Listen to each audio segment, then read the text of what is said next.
أعوذ بالله من الشيطان الرجيم بسم الله الرحمن الرحيم الحمد لله رب العالمين الصلاة والسلام على أشرف الأنبياء المرسلين خاتم النبيين أبي القاسم محمد صلوات محمد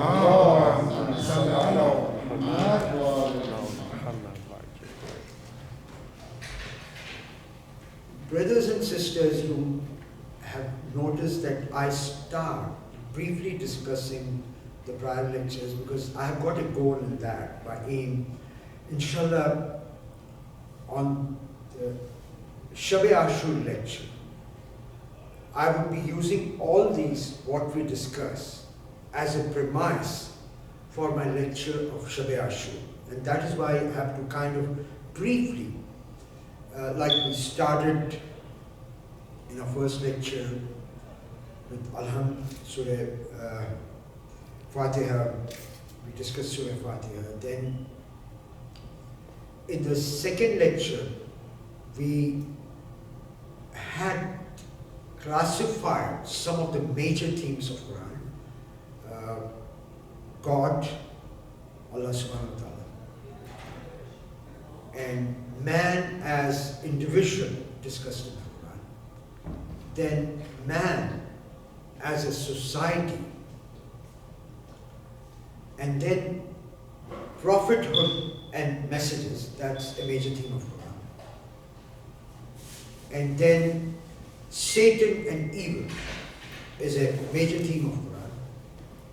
Nature, and finally eschatology, where we're going to die, we're going to Barzakh, Day of Judgment, in the soul's resting place. And we discussed the functionality of Allah subhanahu wa ta'ala, that Quran discusses Allah subhanahu wa ta'ala as a creator, as a sustainer of the universe, and sustainer of mankind, as a judge on the Day of Judgment. And He will be rewarding based upon our performance. And obviously He is a giver of guidance.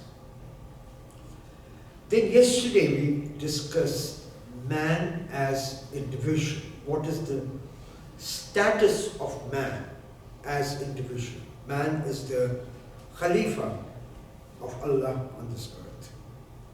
Allah blew His spirit in man. Allah is man's first teacher. Then Allah made angels prostrate to man, signifying the status of man above the angels. And Allah also said that when I gave trust to the earth did not take. I gave trust to heaven did not take. I gave trust to mountains did not take. They just wanted to be passively obedient to Allah subhanahu wa ta'ala. But man took the trust. So now when man took the trust, the man's actions will be judged. Because heaven is passive, mountains are passive, earth is passive, but man is very active. And that's why Allah gave a free will to man. And that will also be one of our lectures, free will and predestination. We'll be discussing free will and predestination. And then the role of Satan, we discussed that Satan was jealous, arrogant, vindictive. And whenever we see these things in us, we know immediately that Satan is whispering in our brain, in our hearts. Satan is whispering in our brain, in our heart. So today we are going to discuss man as a society. At the time of the Quranic revelations, when at the time of the Prophet, Arabia was a very warring community. It was a very warring community, vindictive, counter-vindictive, revenge, back revenge. I mean, it used to go on. And second, there was no equity in that culture. In the Arab culture, there was no equity. There were haves and there were have-nots. And there was a big gap between the haves and have-nots. There was slavery there also. Then, women did not have any rights in that culture. And in fact, the newborn baby girls were buried alive. And sisters, inshallah, day after tomorrow, we'll be discussing what Quran talks about women and how Islam treats women. And under such circumstances, our Prophet, Muhammad Mustafa, sallallahu alaihi wasallam,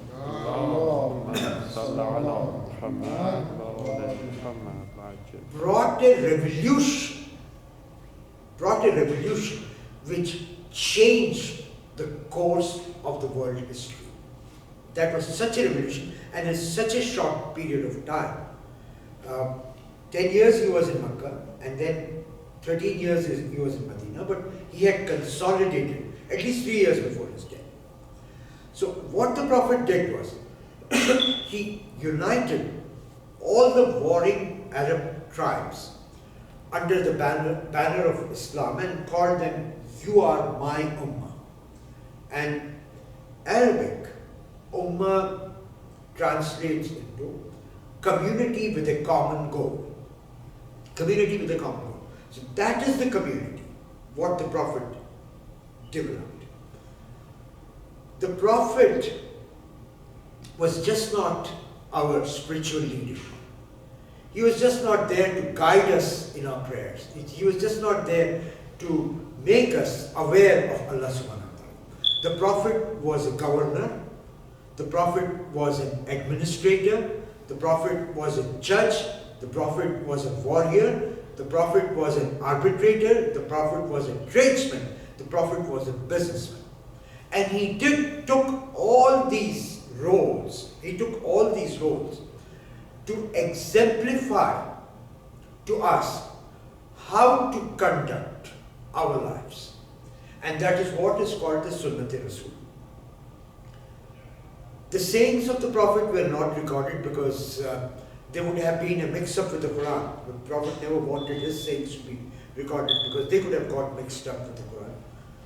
And then later on, 200-300 years back, the scholars, both the Shia scholars and the Sunni scholars, started compiling the sayings. I read a book by Jonathan Brown, who's an Orientalist, who's a critique, and he says, how can those sayings of the Prophet be true? Because if you look at the isnad, the chain of narrations, if you have 7-8 people narrating, you have that chain. Now, if I am coming and telling you something, and then you go and tell it to second person, from there to third, fourth, fifth.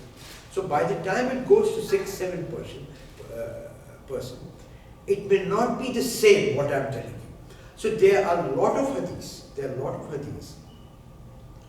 that they have been tampered. I'll give you a classic example. Abu Huraira has recorded the maximum number of hadiths in Sahih Bukhari. Maximum. Now in the same Sahih Bukhari, it is stated that the second Khalifa, Umar ibn Khattab, called him and caned him because he was a liar. Now, Bukhari is written that Umar caned Abu Huraira, but Bukhari has recorded the maximum of number of hadiths narrated by Abu Huraira. So, like the authenticity, and that's why the Orientalists criticize that hadith a lot. So let's come back to Quran. We are in Quran. The central theme, the central aim of the Quran is to establish a just society based upon ethics and viable social order. That's where individuals and society correlate. That's why I said one theme is man as individual and the other theme is man as a society, because individuals and society are getting correlated. Now there is nothing such thing called society-less man. I mean, we live in a society. We cannot have a society-less man. Okay, there might be some hermits living somewhere, but in general, 99.9999% of the population, we live in a society. Now, the effect of man as an individual has an impact on the society. Even taqwa, which means you're protecting yourself against the harmful and evil consequences of your behavior. And even that has a society-based impact. If you're protecting yourself, you're protecting the society. Let's take an example. Let's take a simple example of alcohol. A person drinks alcohol. There are harms to the person, physical harm. There could be mental impairment. Okay, that's an individual harm. But then when he goes to the house, then the family, the wife and the children get disturbed. And then also the society gets impacted. Like I was just discussing with Brother Zulfiqari about a member here. Brother Zulfiqari knew him very well. He was on the board of IJA. And I remember very distinctly that one day before I met him. And when there was, after the first Gulf War, there was recession in the country and he lost his job. He was an aeronautical engineer. And that day he was very happy that he's got a job back and he had a dollar store. And he wanted to lease the dollar store to someone. On a Sunday morning, in a parking lot, Sunday morning, hardly people are there. He got off from his car and he was going to that dollar store to hand over the keys to the lady to whom he had leased. There was a man, drunk, on Sunday morning, came and hit him. And I've heard that he flew 7 to 8 feet and fell down and he died. And look at the impact. That man went to jail, got punished, but look at the impact on this brother's family. Young widow, a child born posthumous, never saw his parent. So individual actions have a lot of impact on the society. Politicians, corrupt businessmen, they have an impact on the society. If they change the society, the society suffers because of corrupt politicians and businesses suffer because of corrupt businessmen. Now, look at the evil actions of the Pharaoh and Korah. The evil actions belong to Pharaoh and the Korah, but what happened was their societies got banished. The society suffered. It was just not Pharaoh was punished, the entire society that was totally eradicated from the face of the earth. Now the second goal of the Quran is to establish an ethical society with social and economic equilibrium. The Quran has denounced the economic and social disparities which flourished when Quran was being revealed. So if you are reviewing the surahs or the verses, the ayats which were revealed in Makkah, they are different from what they were revealed in Medina. In Makkah, the ayats of the Makkah were more warning of punishment. Most of the ayats were warning the Makkahs. And Allah told them what the punishments would be, whereas the ayats revealed in Medina, they were more of Sharia related, how we conduct ourselves, more of the laws. The Islamic laws came in ayats in the Medinas rather than Makkah. Now, when the revelation of Quran began in Makkah, Quran criticized two closely related aspects of that community.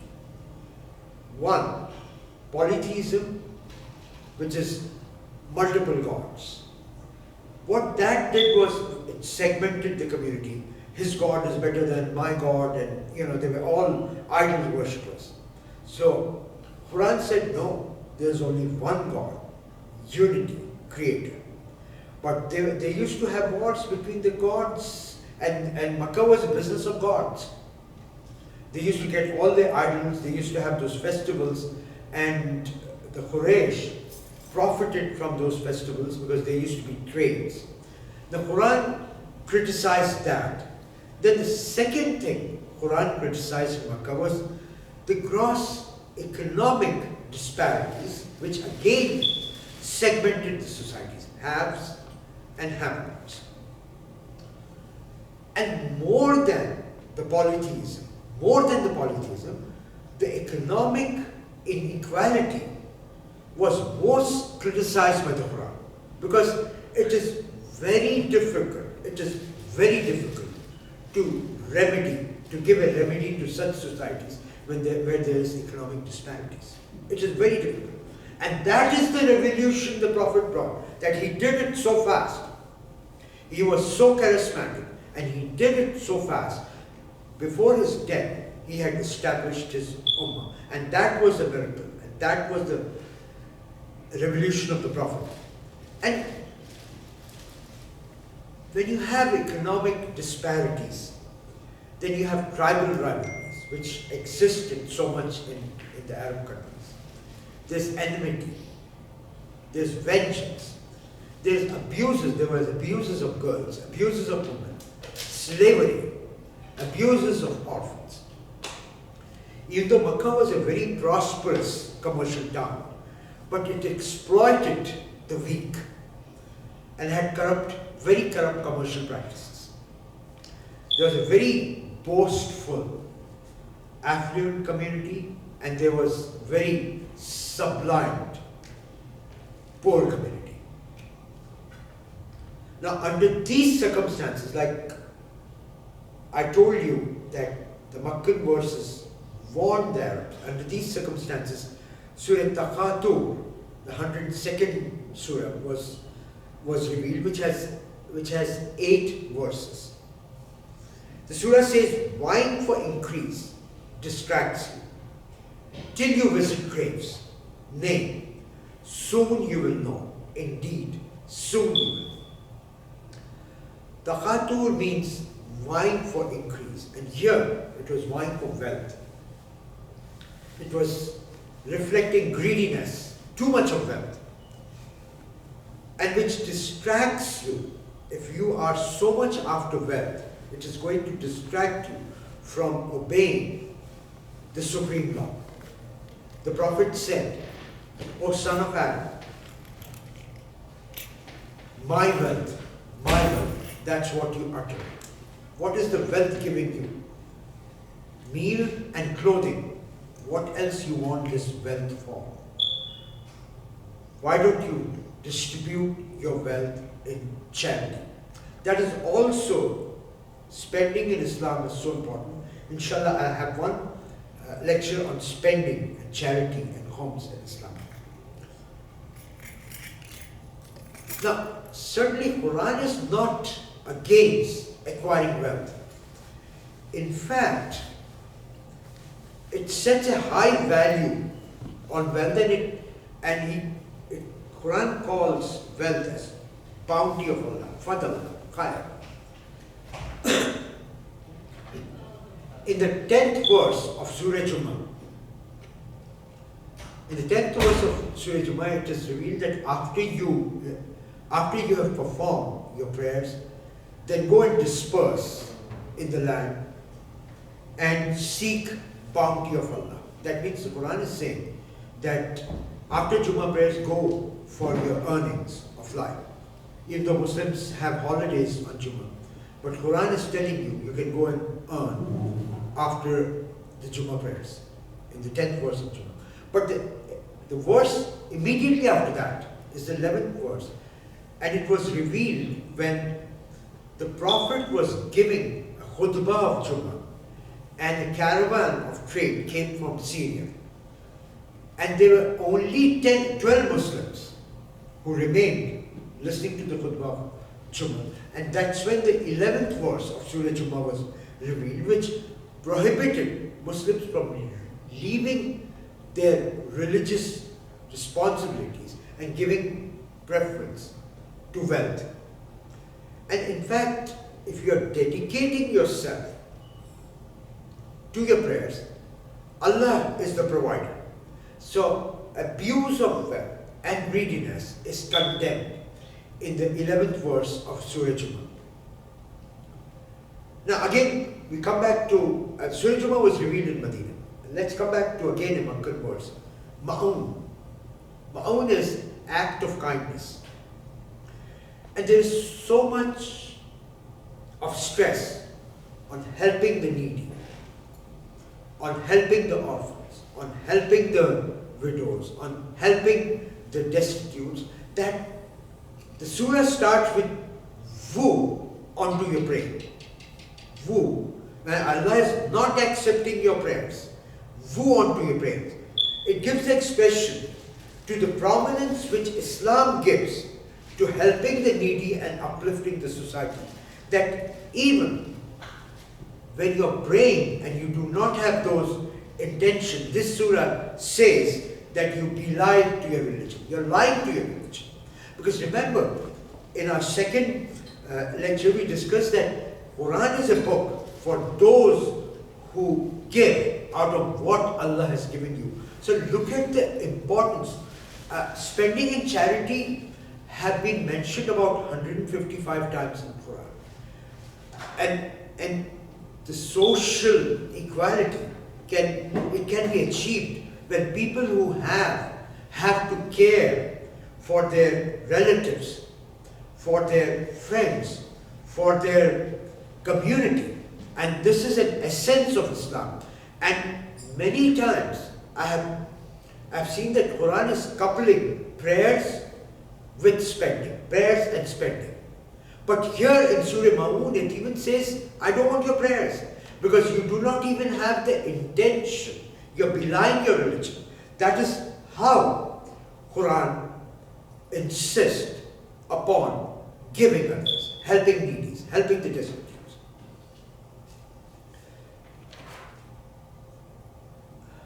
And then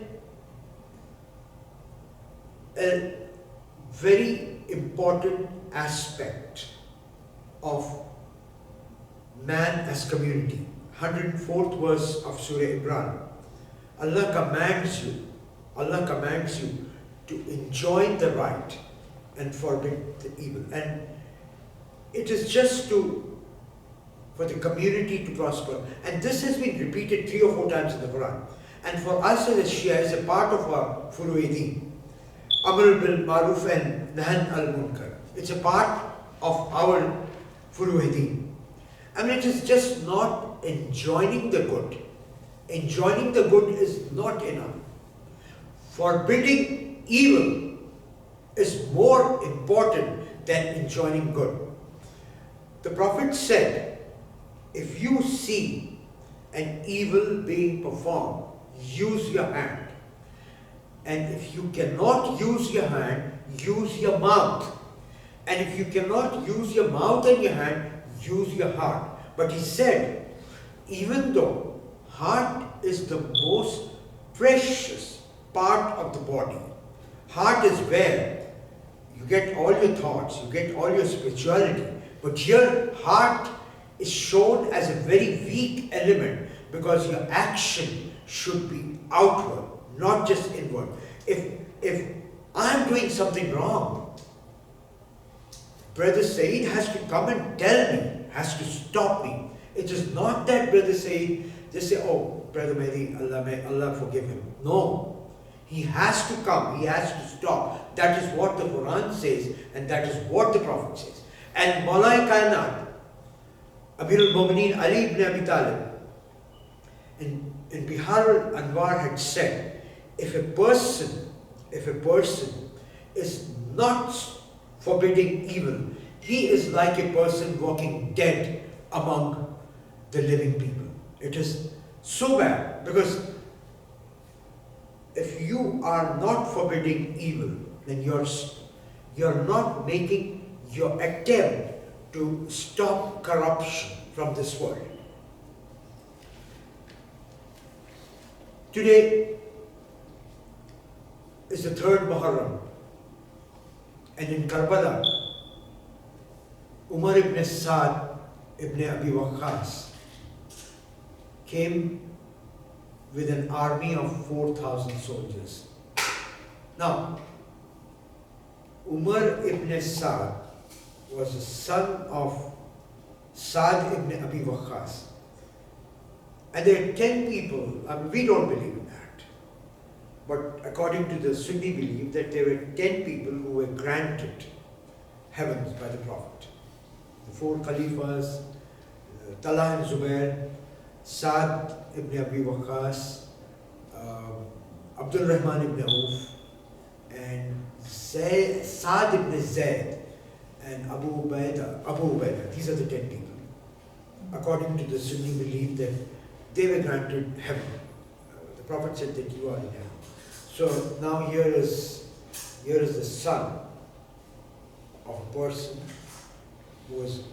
who had been granted heaven by the Prophet. And I went and read his history. He died only 6 years before Karbala. Just 6 years before Karbala. Saad ibn Abi Waqqas died 6 years before Karbala. So before Umar ibn Saad came to Karbala, he was the governor of a place called Taib, and that was a small province under Kufa. And Yazid had made Ibn Ziyad the governor of Kufa, because even though Yazid did not like him, but Ibn Ziyad was so brutal that he thought he's the man to kill the Imam. So when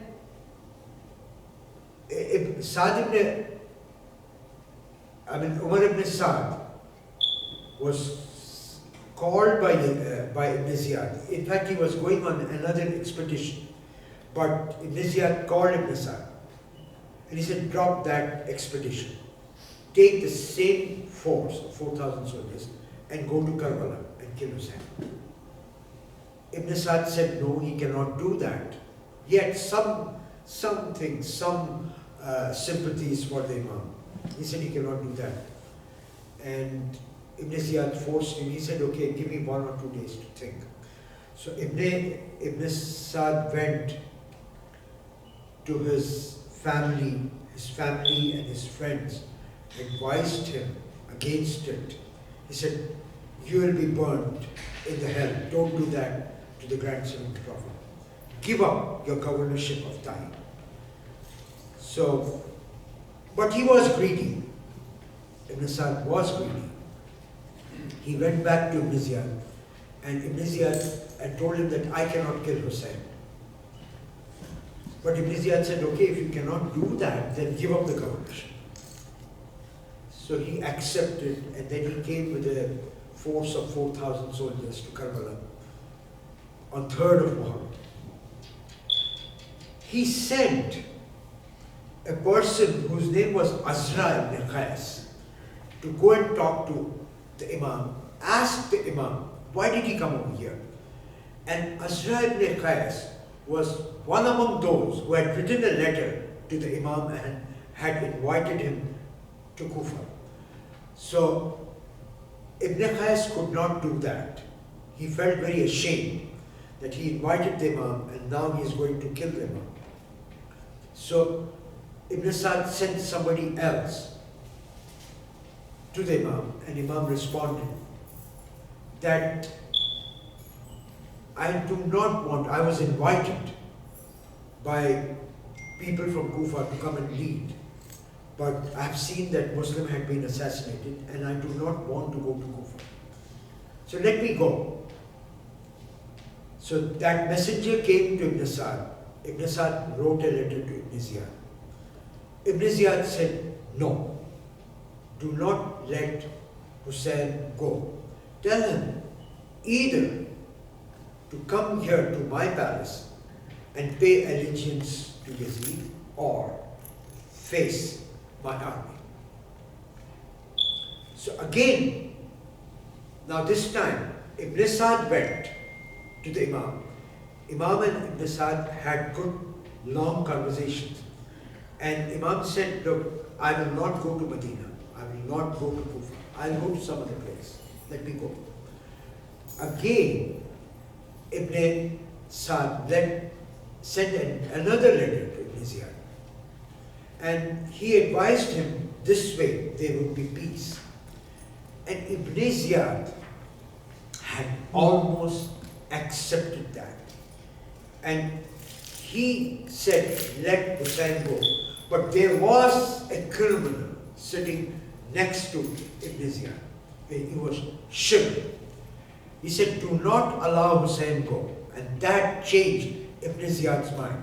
Ibn Ziyad wrote another letter to Ibn Sa'd and said, do not delay the killing of Hussein. Do not delay the killing of Hussein. And if you cannot, then give charge to Shibr. So, and then he told Shibr, if he does not kill, if Ibn Sa'd does not kill, you kill Ibn Sa'd. Before leaving Ibn Ziyad's palace, Shibr asked for a reprieve. He said, I have my sister's son in that army, and I would like to have immunity for those 4 nephews of mine. Shibr came, he called for his nephews. His nephews were the son of Amir al-Mu'mineen, Ali ibn Abi Talib, Abbas, Jafar, Abdullah and Usman.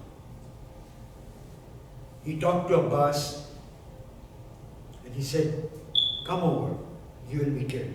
And Abbas cursed Shibr and asked him to get out from his camp. On the night of Muharram, Ibn Sa'd was ready to attack. And that's when Imam asked for a reprieve for 1 day, and that reprieve was given.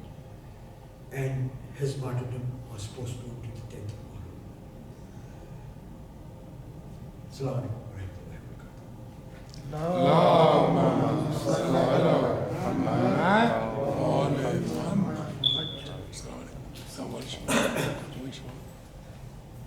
Ahsan.